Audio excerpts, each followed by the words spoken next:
Story 1. People always say the mountains clear your mind. For me, they did the opposite. They filled it with whispers I can't forget. It began on a bright morning when my wife, Emma, convinced me to hike a trail she'd read about online. The route was called Raven's Spine, a narrow path weaving between two towering ridges. The photos looked stunning, valleys wrapped in mist, and a sky that looked close enough to touch. I wasn't much of a hiker, but Emma loved nature, and I just wanted to share something quiet with her. We parked at the trailhead, checked our GPS, and started the hike. The signal was strong, the air crisp, and everything felt fine, until it didn't. About an hour in, Emma said, "That's weird. My GPS just froze." I pulled mine out, expecting a glitch, but the screen showed something I'd never seen before. The map had vanished, the path replaced with static lines, and a small message blinked. No route found. We laughed it off, thinking it was a signal issue, but soon the wind began to change. The tall pine trees around us stopped swaying, and the forest became unnaturally quiet. The only sound left was the crunch of our boots over frozen dirt. Then came the fog. It rolled in thick, heavy, and cold, wrapping around us like smoke. We could only see a few feet ahead. That's when Emma noticed them first, new trail markers on the trees. They were crudely hand-carved arrows painted in bright red, fresh paint. Some were still dripping. At first, we were relieved. At least something was marking the trail. But the longer we followed the arrows, the stranger they seemed. They were spaced unevenly, pointing in different directions, sometimes leading us straight toward the thickest parts of the mist. "Do you think we're going the wrong way?" she asked. I wanted to say no, but the trees around us were unnerving. Their branches seemed twisted, almost forming shapes like arms reaching down. I told myself it was just my imagination, the effect of the fog, but my stomach tightened every time I looked too long. After about 20 minutes, the red arrows stopped appearing ahead. When we turned back, we froze. The markers behind us now pointed the opposite direction. Emma whispered, "They were pointing toward the mountain earlier. Now they all pointed down, toward something deeper into the woods." That's when we saw it, the outline of a cabin in the distant fog. It shouldn't have been there. We'd studied the map before coming. Nothing like that appeared anywhere on the trail. Emma's voice trembled. "Let's just go see if someone's inside. Maybe they can help." Every part of me wanted to say no, but we were lost, tired, and cold. So I followed her. As we got closer, the air felt heavier. The cabin was small, old, but the wood wasn't rotting, and the door was freshly painted red, the same shade as the trail markers. A faint humming came from inside, a man's voice deep and rhythmic, chanting something I couldn't understand. Emma reached for the handle, but before she could touch it, the door swung open on its own. There was no one there. No man. No sound. Just a small room lit by a single oil lamp sitting on a table in the center. On the floor, muddy footprints led in circles, as if someone had been pacing for hours. In the corner stood a wooden statue, a human figure with no face, its hands raised like it was offering something invisible. That's when I noticed the table. On it was a small hand-carved sign painted red. "Welcome back," Emma asked. "What do you think that means?" Before I could answer, the lamp flickered and went out. We were left in complete darkness. I pulled out my phone to use the flashlight, but it wouldn't turn on. The only glow left was from outside, the faint red shimmer of the trail markers, now too many to count. They circled the cabin completely, glowing like fresh blood in the fog. Then came the knocking. It started softly on the walls. First from the left, then behind us, then all around. Dozens of slow, rhythmic knocks. The sound of knuckles, maybe bones, tapping against wood. Emma clung to me and whispered, "Tell me this is some sick prank." But the air was icy, and the knocking turned to scratching. Something was crawling against the outer walls, dragging nails across the planks.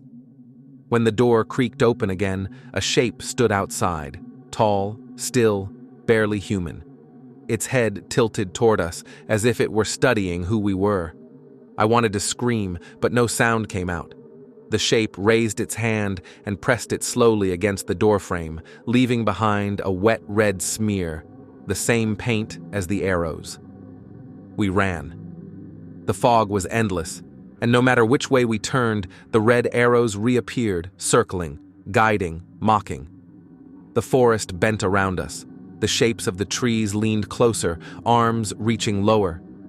We never found the main trail.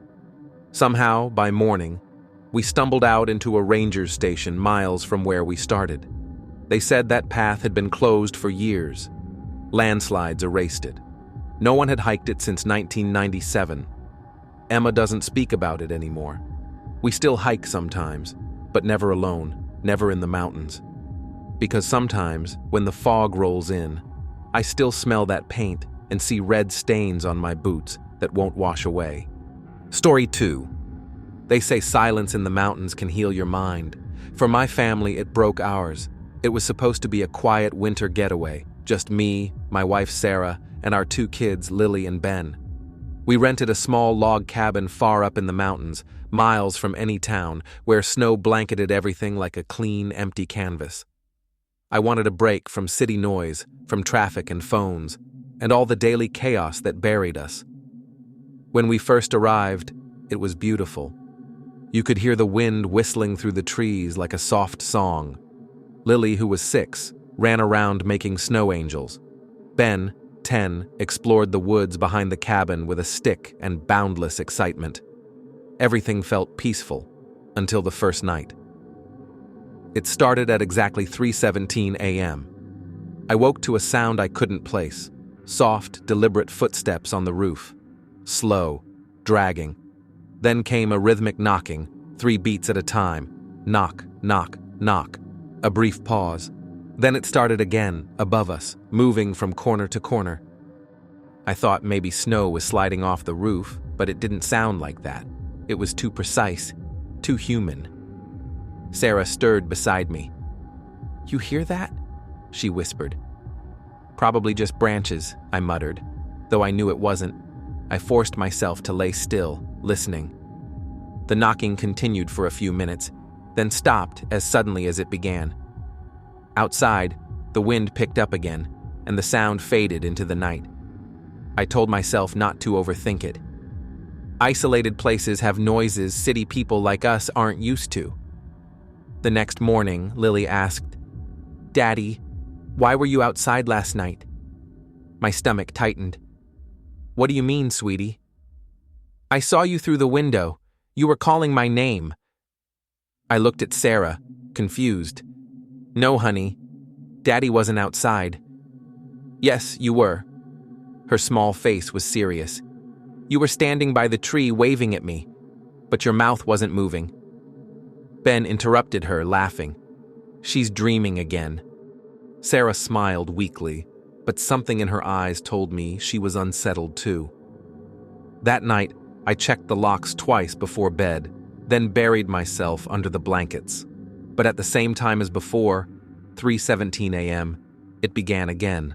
The same pattern. Knock, knock, knock. The same dragging footsteps across the roof.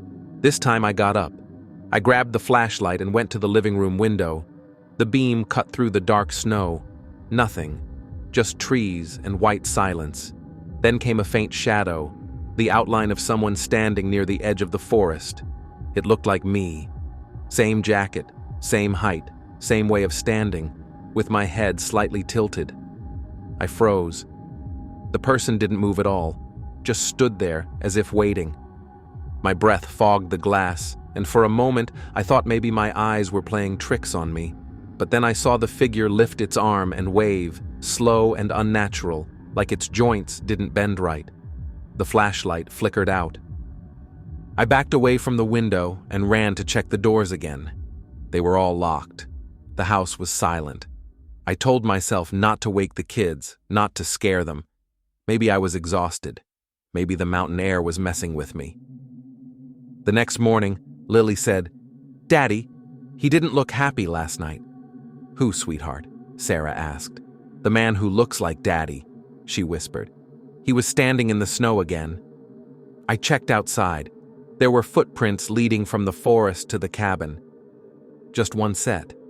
Deep, heavy prints circling the entire house before stopping directly below the kids' window. But the snow had stopped hours earlier. No tracks should have been that new. I wanted to leave right then, but the weather had turned vicious. The mountain road was buried in snow. We were stuck.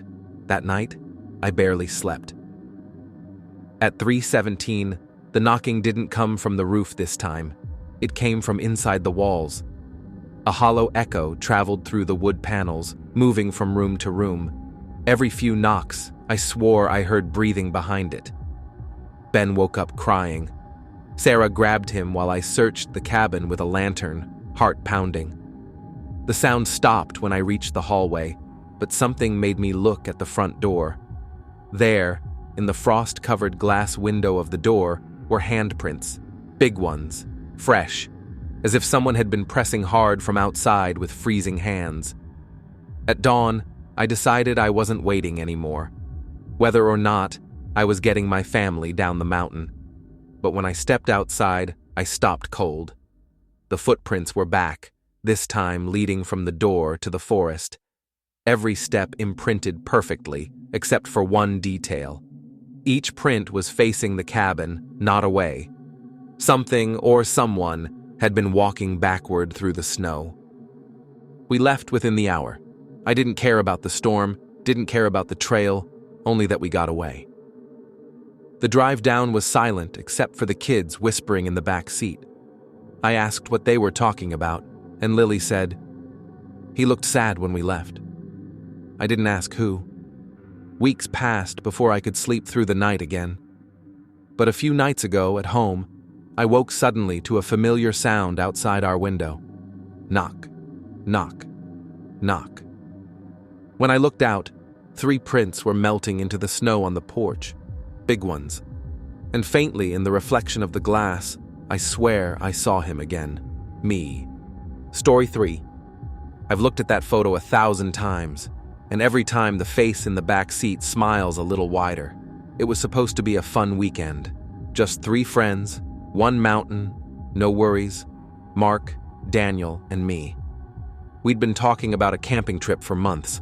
Somewhere quiet, somewhere far away. So when Mark found an old route that led to a secluded ridge with a perfect lake view, we agreed immediately. We packed the car, loaded snacks, guitars, and a few beers, and hit the road before sunrise.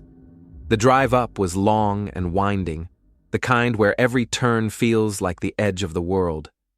The mist hung low, hugging the cliff so tightly it felt like we were floating through clouds. Mark was driving, Daniel was in the passenger seat, and I sat behind him, taking pictures as we went. I snapped one when we stopped at a scenic pull-off spot halfway up, a stretch of cracked asphalt overlooking a massive drop of white fog and pine trees that went on forever. That photo changed everything. We didn't notice anything strange at first. We laughed, took selfies, and got back on the road. But about 15 minutes later, as we were climbing another steep curve, Daniel said, "Hey, let's check that photo you took. It might make a good post."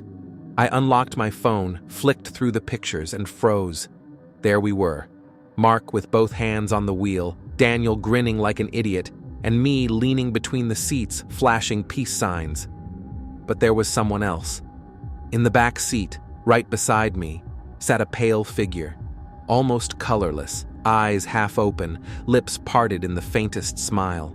Their head was tilted at an odd angle, too sharp for how a human neck should rest. The face was blurred at the edges, but clear enough to tell it wasn't any of us. Daniel stared at the screen, his own smile fading. "What the hell is that?" "Probably a reflection," Mark said quickly, trying to laugh it off, but his voice cracked. The light didn't match a reflection. The figure's face looked like it was in the car, not outside. And something about that smile, It felt like it was looking at us, not the camera. We tried to joke it away, but the mood soured fast. I deleted the photo, or at least I thought I did.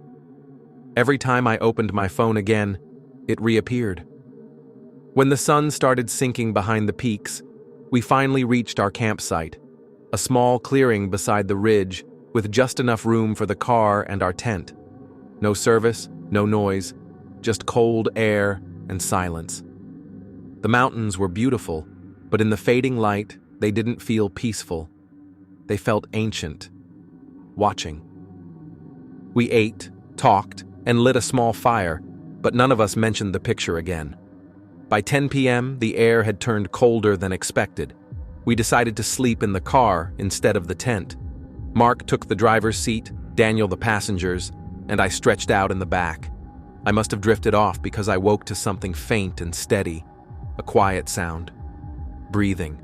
Not mine, not theirs. Something slower, deeper. In the dark silence of that car, every inhale crawled against my skin like icy air sliding down my spine. I tried telling myself it was an echo or the wind outside. But then Daniel whispered, "Do you hear that?" The sound came again, this time closer, like someone exhaling just behind our heads. Mark reached for the ignition, but the car wouldn't start. It didn't even click. He cursed under his breath and tried again and again, but the key felt useless. That's when Daniel turned and looked behind me. "Stop messing around," he said shakily. "Who's sitting back there?" My heart jumped to my throat. "No one." He froze. "No, man, I saw something move, right next to you." The breathing stopped. I turned my phone light on, sweeping it across the back seat. Empty, just sleeping bags and gear. But in the reflection of the rearview mirror, for a single second, I saw her, the pale figure from the photo, sitting between our seats. Her mouth moved, whispering something I couldn't hear. Then she was gone. Daniel screamed that we had to leave, but the engine was dead, our phones had no signal, and the woods outside were swallowing the last bit of light. Hours passed. We stayed locked in the car, silent.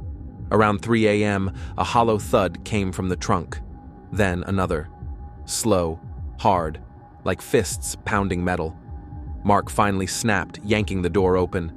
"I'm not staying in here," he shouted, stepping into the darkness. The second he disappeared into the fog, the pounding stopped. The silence that followed was worse. Then a knock came from Daniel's window. 3 gentle taps. He turned his flashlight toward the glass. Mark was standing there, or something that looked like him. His face was pale, eyes unfocused, his mouth stretched into that same faint smile from the photo. He raised a hand and pressed it softly against the window, and then, in a voice that wasn't quite human, he whispered, "Open the door." Daniel shook his head, whispering, "That's not him." We stayed still until morning. When light finally broke through, Mark's side of the car door hung open. His footprints led a few feet into the woods and then stopped completely, like he'd disappeared mid-step. The car started as soon as the sun hit the windshield. Daniel and I drove down without speaking, both too shaken to look back. The only noise came from my phone vibrating in my pocket. I pulled it out, and my stomach dropped. A new photo notification. 3 of us in the car again. Only now, Daniel looked pale too, smiling faintly. Story 4. If I close my eyes, I can still hear the radio crackling in the wind. That voice, begging for help from 5 years ago, begging from where I was standing. I'd been climbing mountains for nearly a decade, chasing ice and silence, craving that thin, freezing air where the world feels clean. The peak I chose that winter wasn't famous, just dangerous.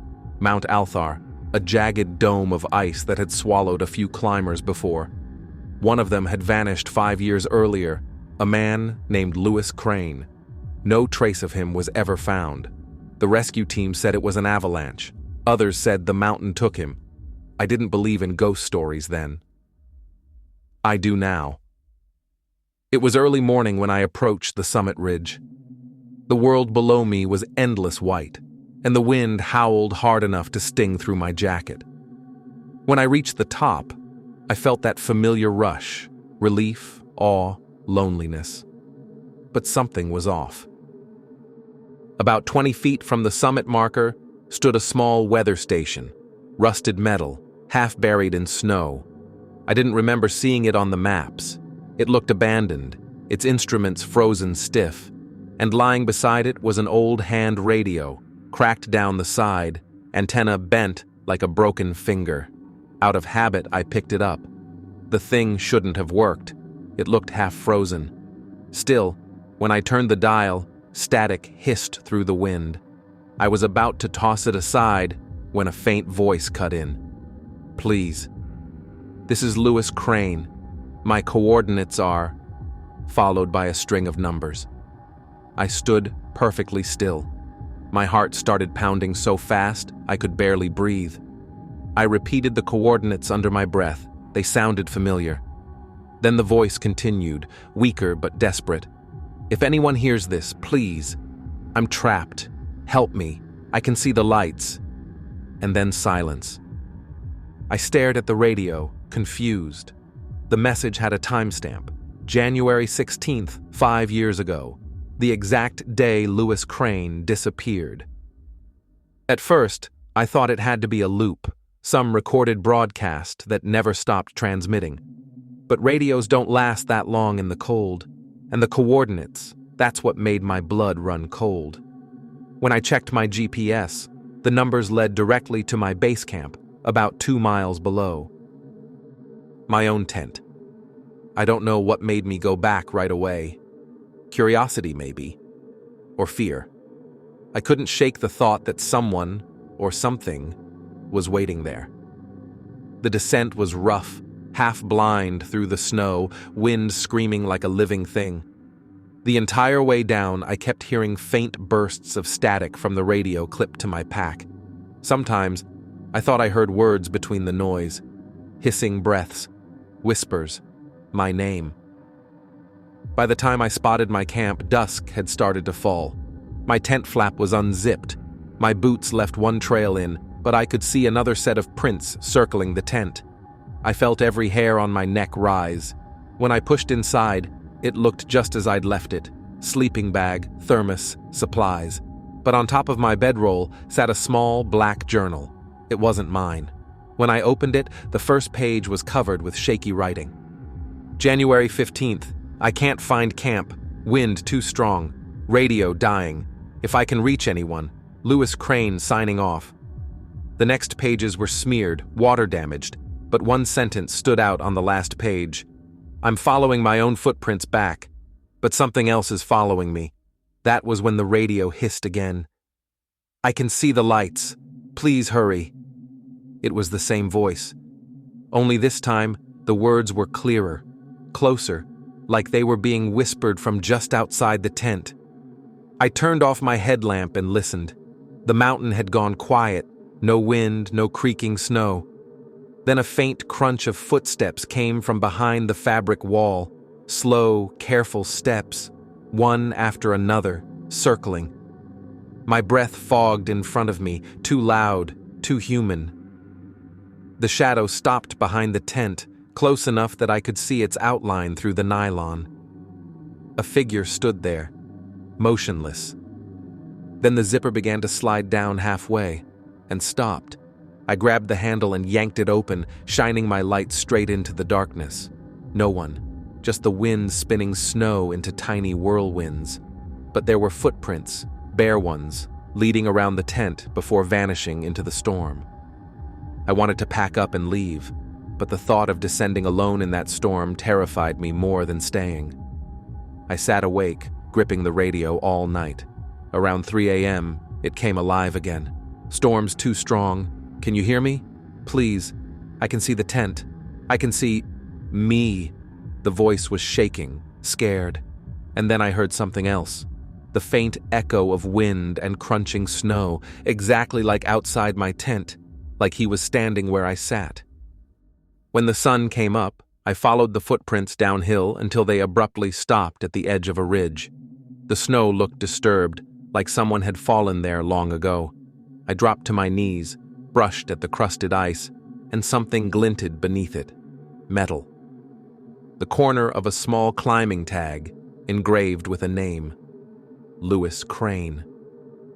The wind roared again, almost angry, and I stumbled back. Before leaving, I picked up the radio one last time. I pressed the call button and whispered, "Lewis, it's over. You're not alone anymore."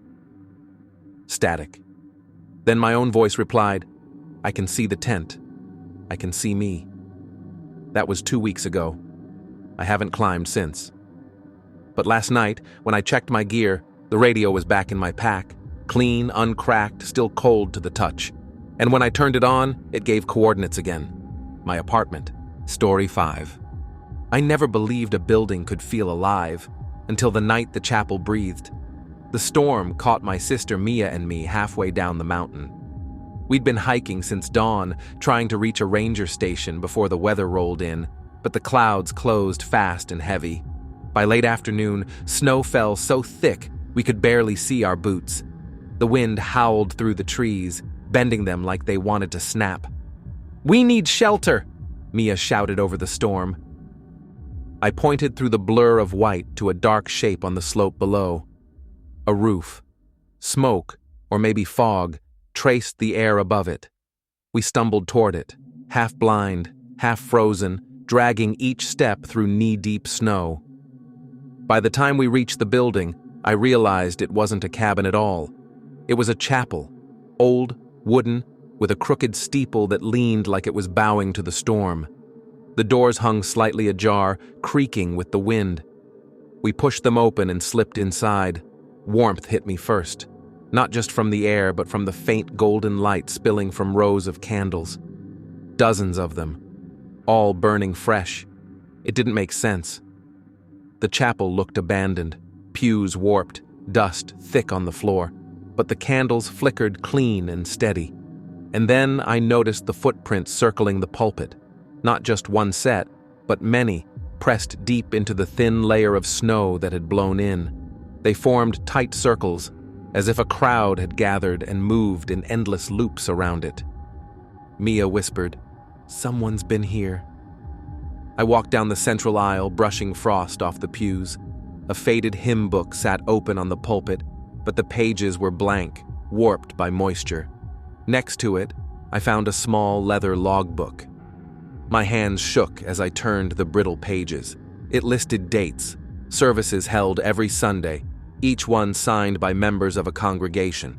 But the most recent entry made me stop. January 13th, 1974. Below it, the same names repeated for every week after, written in the same neat handwriting, like time had stopped and started again. The same people, worshiping long after they were gone. I showed the page to Mia. "You know what's weird? I've heard that year before." She frowned. "It was the year that avalanche wiped out half the valley, remember? There was a village here." I nodded slowly. "Yeah, everyone died." We both went quiet. The only sound was the low moan of the wind outside and the faint crackle of the candles. I started to notice something else. The air smelled wrong. Not like wax or smoke, but like snow melting on stone. Cold and sweet and rotten underneath. We decided to rest for a bit, light from the candles painting the pews in gold. But after a few minutes, the warmth began to fade. I glanced back at the entrance and froze. The doors were no longer swinging open. They were sealed shut, completely covered in frost from the outside, like ice had grown thick around them in seconds. "Did you close it?" I asked quietly. Mia shook her head. "It wasn't like that before." I grabbed the handle and tried to pull. It didn't move. The metal bit into my skin with bitter cold. The frost was spreading fast, crawling across the windows, creeping up the glass until the light outside vanished completely. That's when the bells rang. Somewhere above us, the steeple bell began tolling slow and heavy. There was no rope attached that I could see. The sound grew louder, shaking the walls. The candles flickered harder, their flames bending toward the door like they were being pulled. Then I heard footsteps, soft ones, moving behind the pews. I spun around, shining my flashlight. Nothing, just shadows stretching across the altar. But the footprints we'd seen earlier had multiplied. Dozens now, circling faster, overlapping in chaotic loops. Mia gripped my arm. "Look at that one," she whispered. One set of footprints was fresh, wet snow still melting. They led straight from the pulpit toward where we stood. "Let's go," I said, my throat dry. We tried to break a window, but the glass wouldn't crack. It looked thick, like solid ice rather than glass. When I turned back, a shape stood near the pulpit. It looked like a man at first, tall, thin, wearing dark robes, but something was off about how he stood. His head tilted too far to one side, and his arms hung strange and stiff, bent inward like broken branches. His face was pale, almost white, eyes sinking deep into shadow.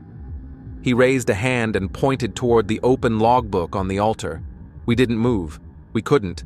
The pen beside the book rolled on its own, scratching against the paper with a dry hiss. It began writing, slowly, 2 new names forming beneath the list from 1974. Mia Clark. Evan Clark. My hands shook violently. "That's not funny," I screamed, even though no one was laughing. The man lowered his hand. The candles flared, spilling light across the walls. Dozens of faint faces appeared in that light, half hidden in the wood grain, mouths open in silent hymns. Then the bell rang once more, deep, final, and the candles all snuffed out at once. We woke when morning light filtered through cracked glass. I don't remember falling asleep, only the echo of the bell. The frost had melted, the door was open. Everything looked normal again. We ran down the slope without looking back. When we finally reached the ranger station, a rescue worker asked where we'd been. We told him about the chapel. His face went pale. "That place burned down in 1975, he said. "Nothing left but the foundation. But last night, when I checked my backpack, the logbook was inside. Our names were still written there. Fresh ink." Story 6. Some things in nature aren't meant to be studied. I learned that the night the ridge looked back at us, it started as a harmless research trip. 4 of us, Dr. Harper, my advisor, Lila, the botanist, Aaron, the tech assistant, and me, the grad student tagging along to earn field credits. Our goal was simple: document alpine wildlife activity over the peak season. Just motion cameras, data logs, and long nights in tents.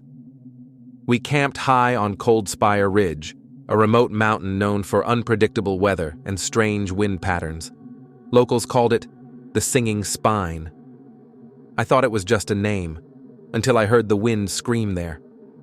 On the first day, the silence felt too heavy, the kind that presses against your ears. No birds, no tracks, not even insects. The air smelled metallic, like snow before a lightning storm.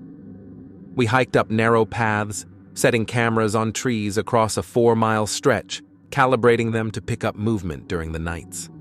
By sunset, we were exhausted. Our tents sat in a small clearing surrounded by boulders that looked almost sculpted by hand. We built a small fire.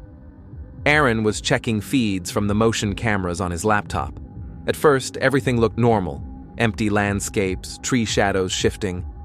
Then, around 7:42 p.m., one of the cameras, positioned near the upper ridge, flickered. A shape moved across the snow. It was tall, narrow. The way it walked made no sense. It leaned against the wind, not with it.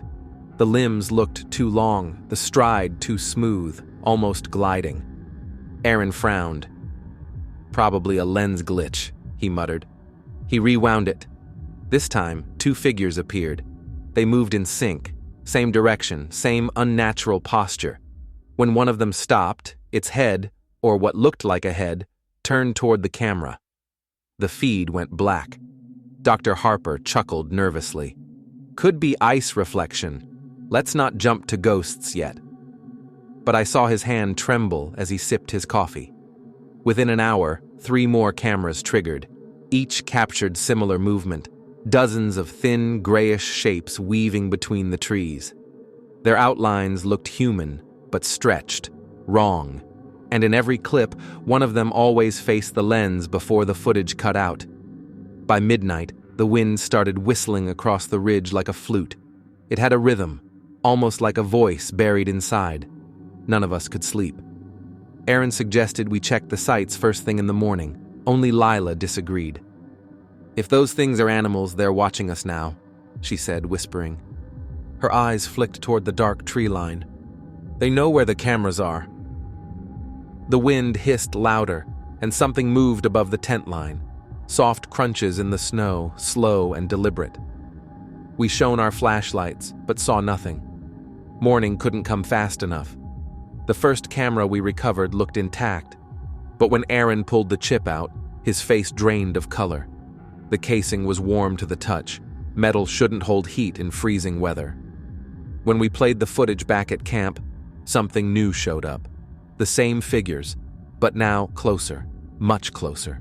Their forms swayed gently against the wind, standing in a half circle around one of the cameras. Their heads tilted slightly, like they were listening for something. The feed shook before freezing mid-frame. Lila whispered, almost trembling. They were standing there tonight, waiting. We decided then to pack up and leave the ridge by noon. But first, Dr. Harper insisted we collect all devices to avoid data loss. He was terrified but hiding it behind his degree. By the time we reached the last camera, the sky darkened again. A storm was rolling in from the north, fast, heavy, and gray. Snow began to fall, thick and soundless. I noticed something odd near our path back to camp. The snow wasn't smooth anymore. It was disturbed. Hundreds of prints surrounding the campsite. They didn't look like boots, not even animal tracks. Just long, deep impressions shaped more like holes than steps. Perfectly arranged in a ring around our tents. Aaron muttered, "There's no way we made these." Dr. Harper knelt to touch one. The edge was sharp, recent, as if pressed moments before. Then the wind shifted. I swear I heard it again, the faint whistling, but now mixed with whispers, not the wind. Words, layered and broken, like voices speaking through static. We ran back to camp. The tents were still standing, untouched, but the ring around them was flawless, continuous, no start, no end. Lila turned in a slow circle and said, "It's like they surrounded us, waiting for us to come back." That night, we didn't make a fire. The wind was full of tones, low, distant hums that pulsed through our chests. At exactly 2:14 a.m., the motion sensors beeped one by one, like something triggering them all at once. Every camera feed on Aaron's laptop went white, flooded with static. Behind the noise, faint shadows moved across the frame. Then, through the distortion, one figure stepped forward. It stooped slightly and leaned toward the camera. Slowly, it raised a hand, thin, almost bone-like, and pressed it against the lens. Static filled the tent, piercing, deafening. Then silence. We tore out of there at dawn without taking anything. The snow was undisturbed again, but our footprints had vanished. Every step we'd taken the night before was gone, erased. 2 days later, when rescue teams reached the ridge to collect our gear, they found the tents flattened and the cameras crushed into the snow. The report said no sign of wildlife, no human activity, only shallow indentations around the camp, consistent with wind erosion. I know what we saw, what we heard. Sometimes when the wind gets high outside my apartment window, I swear I can hear it again. The same hum, rising and falling, holding a pattern that sounds almost like breathing. I don't look at mountains anymore. Because whatever was on that ridge is still watching. For more stories like this, subscribe Goofy Horror.